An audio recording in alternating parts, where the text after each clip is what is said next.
నా టీంలో ఉన్న ముగ్గురికి థ్యాంక్స్ చెప్పడానికి 3 చాక్లెట్లు అయితే కొన్నాను. వాటిని కవర్స్లో ప్లేస్ చేద్దామని తీసుకున్నప్పుడు నాకు సడన్గా తట్టింది. సరే దాని మీద ఒక చిన్న మెసేజ్ రాస్తే వాళ్ళకి ఇంకా బాగా అనిపిస్తుంది కదా అని మెసేజ్ రాసి ఇంకా ఆఫీస్కి అయితే రెడీ అయిపోయి వెళ్ళిపోయాను. అక్కడికి వెళ్ళిన తర్వాత అసలు దీని గురించి మర్చిపోయాను. తీరా ఇంటికి వచ్చే ముందు గుర్తొచ్చింది.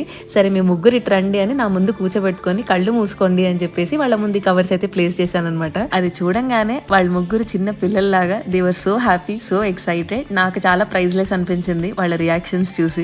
ఆఫీస్ నుంచి ఇంకా డైరెక్ట్ గా డిన్నర్ చేయడానికి అయితే వెళ్ళామన్నమాట. ఒక ఒకేషన్ అయితే సెలబ్రేట్ చేసుకోవడానికి. నేను చేసింది చాలా చిన్న జెస్చర్, కానీ వాళ్ళకి అది అంత హ్యాపీనెస్ ఇస్తుంది అని అసలు ఎక్స్పెక్ట్ చేయలేదు. నేను ఎప్పుడైతే ఇలా ఎదుటి వ్యక్తి కోసం ఏదన్నా చేసినప్పుడు వాళ్ళు ఆబ్వియస్ గా చాలా హ్యాపీగా ఎమోషనల్ గా ఫీల్ అవుతారు కదా, అది చూసినప్పుడు నాకు చాలా ఆనందంగా అనిపిస్తుంది.